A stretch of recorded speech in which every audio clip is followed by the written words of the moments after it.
Welcome to the A2 Show with Andrew Cass and Aaron Parkinson, bringing you the trends and topics that affect our lives the most: business, politics, fitness, family, and finance.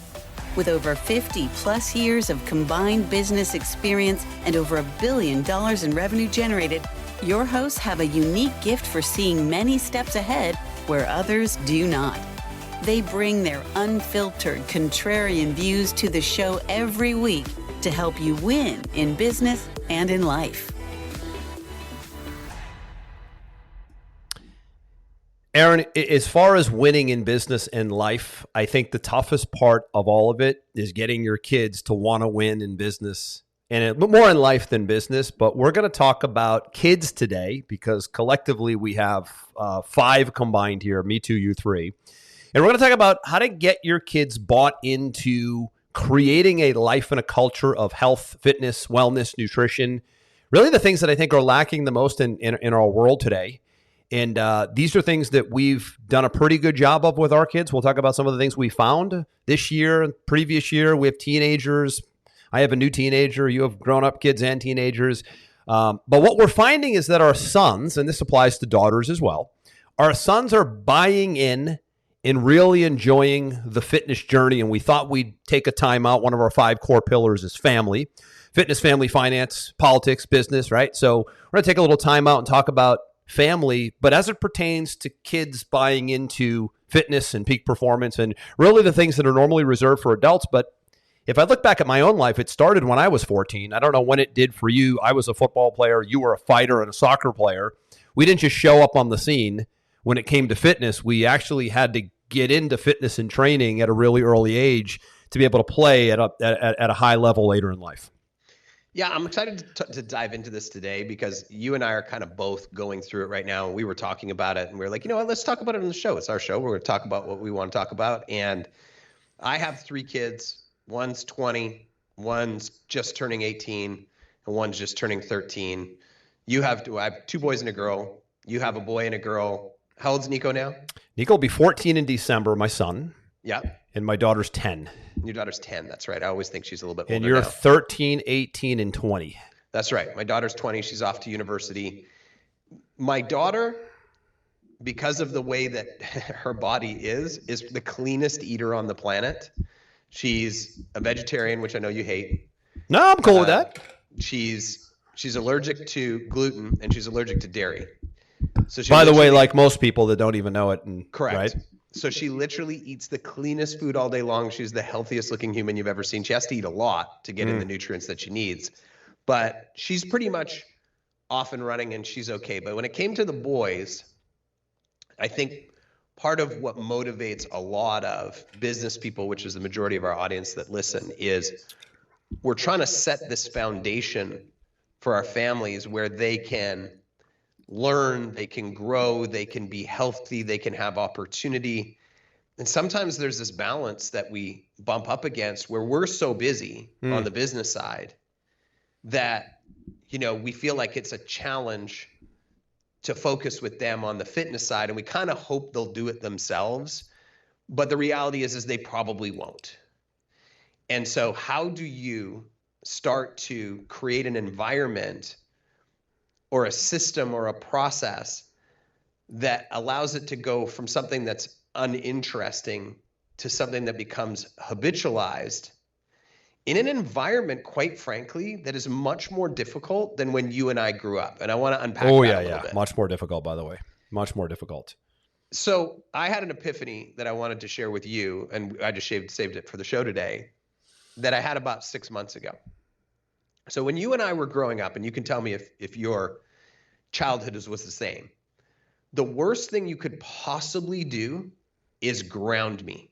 Did you ever get grounded, Oh, Andrew? of course. Many times. Lost count. So I got grounded more than I like to remember. And if you don't know what the term grounded means, it means you either got to stay home or you got to stay in your room. In my particular case, I had to stay in my room. And I was very fortunate growing up in my room. I had my own stereo. I had my own television. I had my own video game system, my own Super Nintendo. So in theory, I had everything a kid could possibly You were want. good with being grounded. I was the same. I should be. I should be good with being grounded, but I wasn't. I hated it. And the reason why I hated it was because I was very social. And when you're a kid, a lot of you are a social guy. I am a social guy. And when at an age, sort of that age between about 11 and 16, your currency isn't money. Your currency is friends. Mm-hmm. That's why there's so many like challenges with popularity and cliques at school and, all of those things that can cause, friction and depression and all that stuff. Right. Is your currency is friends. So for me, even though I had the TV and the stereo and the video game system, I wanted to be with my friends. And what my friends did is they were always out playing sports, or you went and you hung out at somebody else's house, or, got on your bike and, rode to meet your friends. And so that's all I wanted to do was get out of the house to be with my friends. I think that's the majority of kids in that age window also. They want to be out playing and doing things and with other kids. And that's that element of their life where obviously it was more so when we were kids because we didn't have the distraction of electronics and the internet. Well, here's the epiphany I came to. The video game systems that I had back then were not connected to the internet. Exactly. So now almost every kid can instantly be with all of their friends. Yeah, I know. When they're tied into some online gaming community of some sort. And so when I walk in the room and say, guys, like, go outside, go see your friends, go do the things that I used to do, they look at me like I'm insane because that's not where their friends are. Their friends are actually online gaming together. So when I try to force them to go out and do the things that I used to do, which was because I wanted to be around my friends, it's actually completely contrary to this current state of the union. That's a really good point. I'm ripping them away from their friends. Mm-hmm. So they fight tooth and nail to not go and do those things that we felt was natural. And that was the epiphany that I had was, oh, now I understand why there's so much pushback on me, is I'm ripping them away from their friends where I used to have to leave the house to be with my friends. It's a really good point, and I think it's the way you laid it out. A lot of people probably hadn't realized that was the case because we didn't grow up into that. And we didn't. And I'm seeing it with my daughter now at 10. She loves doing video games with her buddies online, her cousin, her friends from school. I'm like, weren't you just at school with your friends all day? You want to like play a video game with them online now and from the phone? That's crazy. Get outside. I'm the same as you. But the way you lay it out, that's really perfectly put. It's a disconnect for them when we say that. For us, it makes perfect sense. But for them, it's like, what are you talking about? I'm hanging out with my buddies right now on this Roblox game or whatever the hell it is. Yeah, and if I go out to the basketball court, my buddies aren't there. They're all together over here, but you're pulling me away from my friends, which is my currency. Right. And as I had this epiphany about 6 months ago, I said, oh, I'm fighting a much more difficult battle than I had originally anticipated. Mm-hmm. So what happened probably about 4 years ago now, maybe as much as 5 years ago, my son, my oldest son, he's a big gamer. And what I watched happening, we're trying to give him rope and we're trying to let him be independent, is he was going to bed later and later and later. He was eating worse and worse and worse. He wasn't getting sleep. He wasn't getting recovery. And I started to notice his personality shifting to a version that I didn't like, which I actually think is becoming more and more common in America and Canada. And then, we're trying to fix it with drugs and all these other things. Yeah, and the reality is that he just physically and mentally was in bad shape, and I could see it getting worse. And so I thought, well, I have two choices in this scenario. I can get mad, I could yell, I could do all those things which aren't really going to work. Or I can take it upon myself to take personal responsibility as the dad and fix the problem. Mm. And so I tried. I said, hey, do you want to come and work out with me? Do you want to do this? Do you want to do that? No, I don't want to do that. No. I just said, we're going. Everything's a no, right?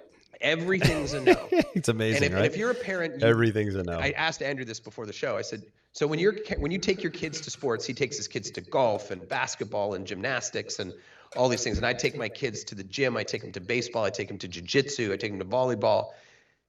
Every time I say it's time to go, it's time to get ready for sports, what do they do, Andrew? Usually it's a battle. Usually it's a battle. Specifically with my daughter. My son, not as much. He's a little more chill. My daughter fights with me on, I could tell her, she'd fight with me over what time the sun rises. She's one of those kids, right? But yeah, it's always, I don't want to do it today, or it's a problem, or I don't want to do it anymore at all, right? But like you said earlier, we were talking about it. Once they get there and get out, by the way, get out in nature, in the sun, on the ground, very important. They usually go, wow, I don't want to leave, or that was amazing. Oh, you go from... So that Band-Aid, Aaron, has to be ripped off to some degree. It has to be ripped off, and you have to be mentally strong enough as a parent to push through it. Yeah, you do. Because I look at the example last week with my youngest son. It's his third year in baseball. Baseball practice is happening last week. He's already started in on my wife in the car ride home from school. Meaning that he doesn't want to go to baseball that night. I don't want to go to baseball. I'm tired. My legs hurt. I don't even like the sport. Yeah. Then they get into they don't even like the game anymore, right? Yeah, it's like so extreme, right? Exactly, yeah. And she's like, well, you're going to have to talk to your dad about that because your dad's pretty committed to this. And he comes home and he knows not to even bother. He doesn't even try me because he knows I'm going to just shoot it down. Yep. And then we get him in the car. And I get him out on the field and he starts running and the blood's pumping and he sees his friends and he's competing and all of a sudden he's got the biggest grin on his face. But if we had caved, and it's easy to cave because you're tired. Sure. Yeah. You're tired. You're hungry. You got other things you'd rather be doing than driving and sitting on the field and all that stuff. And you're like, well, if they don't really want to go, I don't really want to go either. And then all of a sudden it becomes a habit the other way. You got to push through and get them into that environment that is going to benefit them long term, regardless of what they tell you, because it's all lies. It's all BS. Oh, yeah. Yeah. And at the end of the day, kids at this age group, we'll say 13, 14-ish for the sake of your youngest and my oldest, they're not in charge of their schedule, in my view, at that point. They don't get to make decisions. By the way, these are issues and decisions that will affect their entire life, Aaron. We're not talking about just a little activity here. We're not talking about a fitness program here or a sport. These are habits that if they're not developed now, it is brutal to develop them later. I have good friends that never played sports organized, and they never really were in a routine or a regimen, and they struggle so much with staying in routines when it comes to fitness and health and nutrition because they never developed it early on. So the key is forcing it early on, but not in a way where your kids are upset all the time. I hate to force change. Forcing change, the whole concept of forcing change is horrible, right? You want to invite change. You want to persuade change, right? And that's what we're doing here is we're persuading our kids to look at things differently, do things differently. But as it pertains to sports and fitness, if this interest doesn't get nailed down now, it won't ever. And those are usually the kids that will struggle with mental and physical issues later in life. That's why it's so important now to nail down what we're talking about. It's why we wanted to take a whole episode and say, hey, let's just stop. A lot going on in business, a lot going on in politics in the world. We'll come back to that next episode. But let's just take a pause and talk about how do we get the most out of our kids? I would imagine almost everybody watching has kids. Some probably don't, but for the most part, we have a lot of parents that watch the show. And a lot of times they go, wow, I haven't really been paying attention to my kid. I've been busy. He's been busy. I just hand him the phone or the iPad. Aaron, when I go to restaurants, I eat out a couple days a week. I don't know if you do. It's different in the Cayman Islands. Okay. I'm just beside myself when I go to a restaurant and see a 2-year-old with earphones on, plugged into an iPad, 2-3 kids at a time with the parents in full conversation while the kids are literally unplugged from that moment. My kids, when they see it, they're like, we can't sit over there because that my dad's going to get really upset if he sees this. It's the same thing when I see a Coca-Cola, a bottle of 16-ounce Coca-Cola, 60 grams of sugar sitting on a table of a 4-year-old, a 6-year-old, drinking a bottle of Coca-Cola plugged into earphones on the iPad. I'm like, that kid's destined for physical and mental disorders. I agree with you. And I go back to my oldest son, Everest, how I broke that habit is I made the very difficult decision for me to take him to the gym 30 days in a row. And why you did almost like a challenge with them? You said we're going to do, you like a formal challenge where you said, hey, we're going to mark it on the calendar. We can't miss a day. Was there consequences if you missed a day? No. I mean, once I said we were doing it. You kept it sort of informal. That's cool. Yeah. Once I said we were doing it, he was like, okay. And I said to him, like, I'm going to teach you how everything works. I'm going to introduce you to the people. I'm going to get you comfortable, because I think deep down there's a genetic want to be physically fit, but you have to tap into it and work through all of these other obstacles that are in your way. And so I took him in. We went in every day for an hour. I taught him how every single independent machine worked in a gym. I taught him rep schemes. I taught him weight. I taught him safety. I taught him gym etiquette. And 30 days into this thing, I had a completely different human. He's digging it. First off, he totally dug it. Yeah. Secondly, he started to, you see him start to watch. You see him start to look at these other guys in the gym, big guys that have been working out for a decade. You start to see him admire what they were able to do, how they looked. His personal self-worth grew tremendously in those 30 days, because, you put 30 days into a gym, you're lifting more, you're going longer. You can see shifts in your clothing. That was one of the first things he started. Dad, look, my pants aren't fitting me anymore. And he was so excited about it. I was like, right, that's what happens when you put in the work, right? This is what happens. And his self-worth dramatically increased. And he liked that endorphin release. He liked that self-worth. And then I started to taper it down. I went with him once a week, but he went by himself 2 or 3 times a week, right? Then it was every 2 weeks. Right now we're in a cycle where we're back going together, 3 times a week. But once I broke those old habits and inserted these new habits in, does he still game? Sure he does. He does it all the time. But there's balance now. And I think that's the key, is the balance that gets created here. Yeah. And for me, when kids are unfit, I don't think anybody realizes how much that beats down on their self-worth. And when you have low self-worth, that's when depression comes in. That's when anxiety comes in. That's when all these things that we're trying to self-medicate ourselves away from start to rear their head. It is very difficult for someone who is getting a lot of sunshine, a lot of exercise, they're improving their results constantly. It's much more difficult for them to fall into times of depression and anxiety. It's much of it is physically controlled. And that's why I really want to talk about it today, because sure enough, he's off and running. Like, he's talking about how he's way off on the other side now. He's talking about how he wants to be like the next Mr. Olympia or the next, 1 month in, he's going to that extreme. No, I mean, he's 18 now. This was 4 years ago, right? Yeah, so he's off on, like, he's a total gym rat now. And so happy all the time and so charismatic and balanced, because we broke him free of that slide. But now it's time with the next kid. Right? Well, now you have a blueprint, which is good. And it's funny because I'm going through the same pushback, and I'm a little older now. I have a little less patience. So it's taken even like more of me to be like, no, I got to follow through with this. I got to push this through because I know the benefits of the outcome. And now I'm starting to see the second kid coming down going, Dad, look at my stomach. My stomach got smaller. Hey, yeah, man, you're looking good. That's putting in the reps. He's starting to ask, okay, can I work out with you now? He's starting to join me in the home gym. Next year, he'll be old enough to join me in the big gym.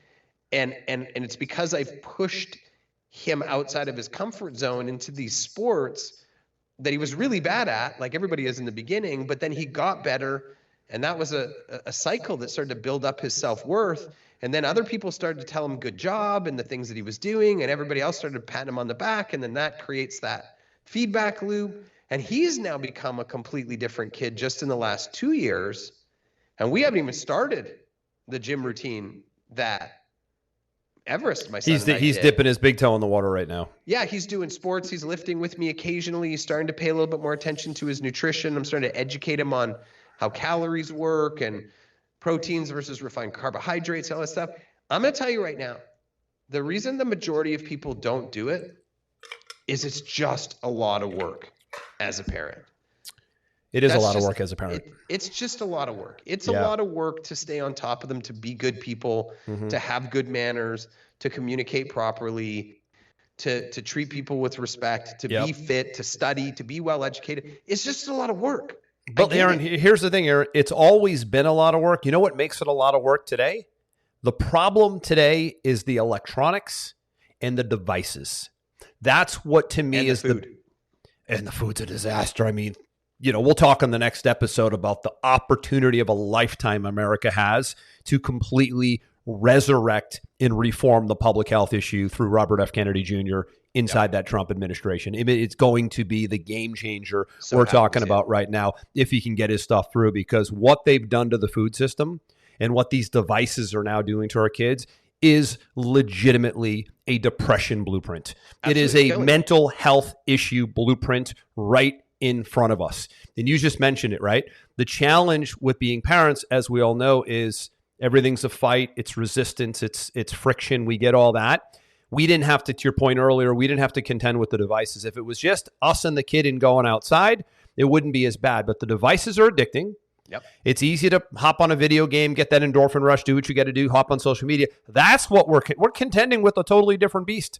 We're contending today with an 800-pound gorilla that didn't exist when we were kids. So we've got an extra variable that, on top of the fact that it's hard work, we have this device that's also part of the problem. I mean, we have to physically remove it and say, your hour's up and it goes in my laundry room. By the way, another thing I want to point out here, really, really important, parents for kids, is do not let your kids have their devices in their bedroom when they're sleeping. If you saw the level, and there's been brain scans on this, if you saw the level of EMF radiation that comes off the phone while it's sitting, even in airplane mode, not as bad in airplane mode, but even in airplane mode, my family and I, we all have these EMF blockers on our phone. Mm-hmm. We use a company called Aries Tech. I'll put a link in the show notes down below. This dies down the EMF by approximately 80%. Wow. But still, the phone sitting next to the bed, on the night table, on the desk, on the bureau, even for me, I don't have it in my room anymore when I read these studies. It's unbelievable. Should never be near where you sleep. I mean, this is the 8 hours of your day, 9 or 10 for kids, 6 or 7 for adults. That is cherished time that your brain needs to be completely disconnected from anything electronic and anything that lets off radiation. It's not a lot different than sleeping next to a microwave that's on. Aaron, think about how the craziness. Yeah, I think I'll put the microwave on for 6 hours and sleep next to it. It isn't a lot different. If you look at the brain scans, it isn't a lot different. Obviously, that's an extreme example, but you get the point. So we're contending with the devices. On top of and a lot of people won't turn their phones off at night beside their bed because they use it for their alarm in the morning. And I understand the logic, but get an alarm clock and turn your phone off. I got a battery operated, annoying old school $14 alarm clock not long ago. It's amazing. My phone is nowhere near my head, nowhere near your brain, Aaron. Adults too. It should, first of all, should never be in the bed, number one, but really, you should challenge yourself to not have it in the bedroom because of the EMF and the Listen, America's about to get a big lesson on the amount of EMF radiation that comes off the phones. And every time the phone goes from 3G to 4G to 5G, we'll be at 6G soon. It's more and more radiation. Wait until you see the studies RFK is about to release onto society in the next couple of years about that. It's been a conspiracy theory that radiation comes off a phone. I mean, good Lord God, where have we gotten so broken that something so obvious is suddenly a conspiracy? He's actually been in multiple lawsuits that he's won because he's connected the EMF radiation with cancer in multiple people. Won millions in lawsuits on this alone. So this is a really important one, not to get too far off track, but the devices are in the way of us getting our kids into a routine that focuses on fitness and wellness and nutrition, but don't let the devices anywhere near their developing brains while they're sleeping. That's a huge takeaway. I couldn't agree with you more. And even if it wasn't for the EMF, like think about how you and I were when we were kids. If I could sneak up in the middle of the night and play a quick game of Mike Tyson Absolutely. Punch-Out, I know where you're going here, man. Right? Of course you will. If I could sneak a call to my girlfriend through the old landline. I caught my son on that one the other day. There you go. Right? Yeah, the Snapchat. Sure. They're going to reach for it if it's accessible. Exactly. And then all of a sudden, every time you start up that device, it delays your timeline to get back into solid REM sleep. And it's already difficult as it is for that age because they got such big hormone release and high human growth hormone in their body. It's already difficult for them to wake up if they're getting disrupted. Aaron, this is not only this is so we're talking about a growing brain now. I mean, bad enough for adults, but let's talk about teenagers' brains that are growing. This is a massive disruption in the development of the brain. It's a disruption for the development. It's a disruption for a fully developed brain. Think about what it would be like for a brain that's still developing. It doesn't only affect brain development, it also alters hormones. There are also studies on it messes with serotonin levels. It messes with testosterone and estrogen levels, DHEA, progesterone. If you do your math, we've done episodes on this. If you do your blood work and you understand some of the hormones, you'll see the connection. And as you start removing this stuff from your life when you sleep specifically, you're going to start seeing a noticeable difference in your mood and your physical energy. Everything is mood and energy. Right? Without energy and mood, you can't really accomplish much in life. Can't be a great parent, can't be a great business person, can't be a great athlete, can't really do much if you don't have the energy in the mood, right? They go hand in hand. Energy dictates mood, right? So right off the bat, you can, without any money or any real thought, you can draw a line in the sand with this technique alone right here. But back to the kids and the routine, you gave some great examples about some of the things that you're doing. A couple things I'll add to that, which I think are important, is you've got to give your kids a chance also to try a lot of things. My parents, I give them a ton of credit for allowing and enabling my brother, sister, and me, all of us, to just constantly try different sports, different instruments, different ideas. And they weren't like, oh, no, that's your third thing you're trying this month. Let's just stick to the one. They'd say, sure, give it a try. Let's see if you like it. Do a soccer program, play the saxophone, do, I don't know, try golf, try this, try that, try football, try hockey. And it takes a lot of trying in trial and error to figure out what might stick, right? So exposing kids to sports is really important. Even if you think there's no chance my kid could be an athlete, don't prejudge the kid that's still developing, that may not be the most physically fit looking person. Just let them get into a physical environment where they can try to move the body. It doesn't matter if it's golf, soccer, basketball, football, just something regimented. It's got to be a program where you put them in it. They show up at a certain time, once a week, twice a week, and they commit to a season, let's say. And at the end of the season, you determine, is this something you want to stick with or not after a session or two. I think that's another mistake that gets made too. Once they commit in my house, they got to do the full season. Right. So let's call it a 3-month season. So there you go. Let's do a 3-month season of fill in the blank soccer. Right. So for me, the fitness thing I think is important because that's what we're talking about here today. Another big factor here is, do you lead by example? And the reason, Aaron, that your son has taken on fitness isn't because you said, I bought you a gym membership, go to the gym. They bought in because they see you working out. You're in the best shape of your life at 7 years old. I already know that. How old are you again? 47. 47. So you're in the best shape of your life at 47.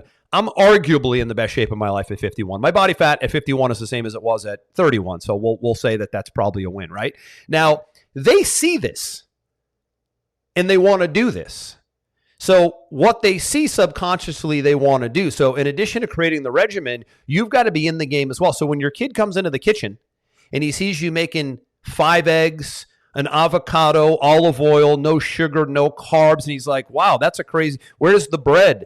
Where's the pasta? Where are the chips? And they're like, no, that's not part of my diet. I'm very careful on sugar and carbs. I'm high protein, high good fats. When my son goes out into my garage and sees me ripping through an X3 workout like I'm 25, grueling, can barely get off the floor, this is what they see. So they go, well, if he's doing it, certainly I could and should do it. But if they don't see it, I'm telling you, the battle's more fierce. If you're just going by your words and not your actions, the battle will be double or triple as fierce as it is had you not been in action and insight. We have a funny, I don't know if we call it game or quote in my house, is I'll see Ev and he, maybe he's just got up late on a Saturday morning or something like that, as teenagers do. Yeah. And he'll roll out and he'll look at me and I'll just look at him and go, one of us has worked out today. You got to throw, you throw those out there too. And then he's like, oh man. And then like, there's days when I've been in the office too long on Zoom and he'll come in after school and he went and lifted after school. He'll come right to my window right here and he'll look at me and go, one of us has worked out today. Good.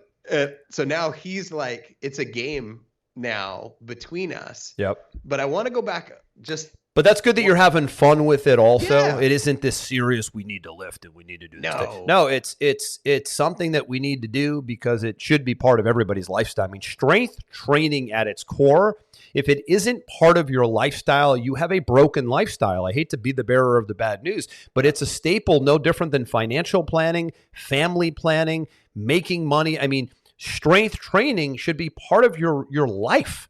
Otherwise, later in life, you are going to have some debilitating issues that ultimately spill into mental, by the way. Yep. And I want to go back to those early teenage years. Yeah.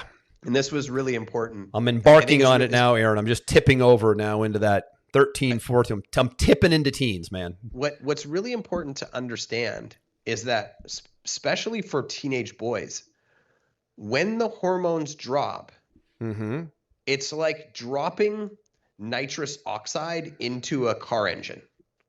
When we say when the hormones drop, as in when their hormone levels dip, are you saying? When they increase, like when the testosterone really starts to pour into a teenage boy's body. As in when it goes up. When it goes up. Okay. Right? Yeah. When it elevates dramatically as it does in that sort of 12, 13, 14 That's right. range. Yep.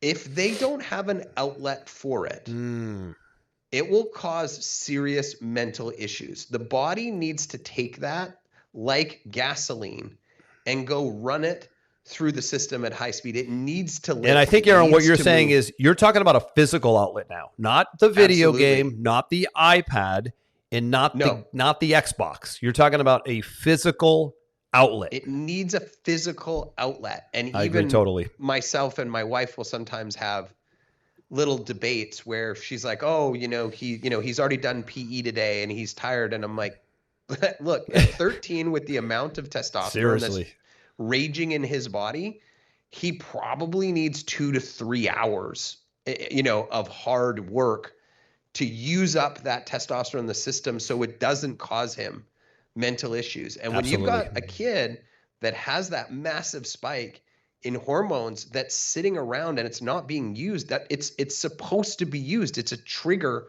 to grow muscle, to grow bone, to grow the brain, all those. And if it's just trapped there, it just starts to make your kid crazy. It's a good point. It's a good point. The testosterone is meant to be used, and in women, in girls, the estrogen is meant to be used. Right? This is not meant to sit and circulate. The human body, at the end of the day, natively was meant to move and move a lot. So just overall, as a society, we're all guilty of not moving enough. But when you go from not moving enough to not moving at all, that's where the public health crisis sets in from a mental and physical standpoint. That's where it comes from, right? And I see these parents with these kids, and they're like, "Oh, my kid is such a handful. Like he misbehaves all the time, and he's crazy inside of our house." And I'll take some of these kids to the baseball park. I have this example is so burnt in my brain from last year.